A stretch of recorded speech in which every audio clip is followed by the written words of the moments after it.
മലപ്പുറം RTOയെ youth league ഉപരോധിക്കുകയാണ്. മാസങ്ങളായി ലൈസൻസും RCയും കിട്ടാത്തതിലാണ് പ്രതിഷേധം ഇപ്പോൾ നടക്കുന്നത്. ദൃശ്യങ്ങളിൽ പോലീസ് ഈ യൂത്ത് ലീഗ് പ്രവർത്തകരെ കസ്റ്റഡിയിലെടുത്ത് കൊണ്ടുപോകുന്നത് കാണാം. RTOയെ ഉപരോധിക്കുകയായിരുന്നു. മാസങ്ങളായി ലൈസൻസും RCയും കിട്ടിയില്ല എന്നുള്ളതാണ് യൂത്ത് ലീഗ് ഈ പ്രതിഷേധത്തിന് കാരണമായി പറയുന്നത്.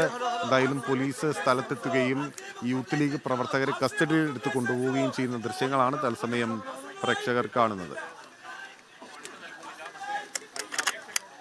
അഷ്കർ അലിയുണ്ട് മലപ്പുറത്ത് നിന്ന്. അഷ്കർ, എന്താണ് സംഭവം?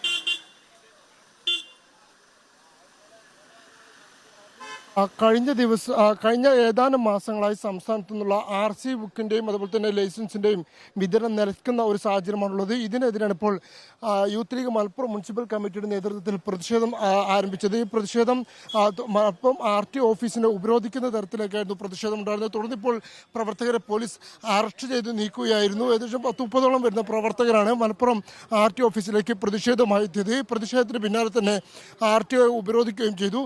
എന്നാൽ പോലീസ് ഉദ്യോഗസ്ഥരെത്തി, വലിയ പോലീസ് സന്നാഹം തന്നെ എത്തി ഇവരെ അറസ്റ്റ് ചെയ്ത് നീക്കുകയാണ്. ഈ അച്ചടി വിഷയത്തിൽ RCയും ലൈസൻസും അച്ചടിച്ച് അതിനുള്ള സാമ്പത്തിക കുടിശ്ശിക കാരണം കഴിഞ്ഞ 3-4 മാസത്തോളമായി 10,000-കണക്കിന് ആളുകൾക്ക് ഇപ്പോഴും ലൈസൻസ് വിതരണം ചെയ്യാൻ കഴിയാത്തൊരു സാഹചര്യമാണ് സംസ്ഥാനത്തുള്ളത്. ഇതിനെതിരെയാണ് ഇപ്പോൾ യൂത്ത് ലീഗ് പ്രതിഷേധം പ്രഖ്യാപിച്ചിരുന്നത്. ഈ പ്രതിഷേധത്തിൻ്റെ ഭാഗമായാണ് മലപ്പുറം യൂത്ത് ലീഗ് മുനിസിപ്പൽ കമ്മിറ്റിയുടെ നേതൃത്വത്തിൽ മലപ്പുറം RTO ഓഫീസിലേക്ക് പ്രതിഷേധം നടത്തുകയും പിന്നീട് മലപ്പുറം RTO ഉപരോധിക്കുകയും ചെയ്തു. തുടർന്ന് മലപ്പുറം പോലീസ് എത്തി ഈ പ്രവർത്തകരെ മുഴുവൻ ഇപ്പോൾ അറസ്റ്റ് ചെയ്ത് നീക്കിയിരിക്കുകയാണ്.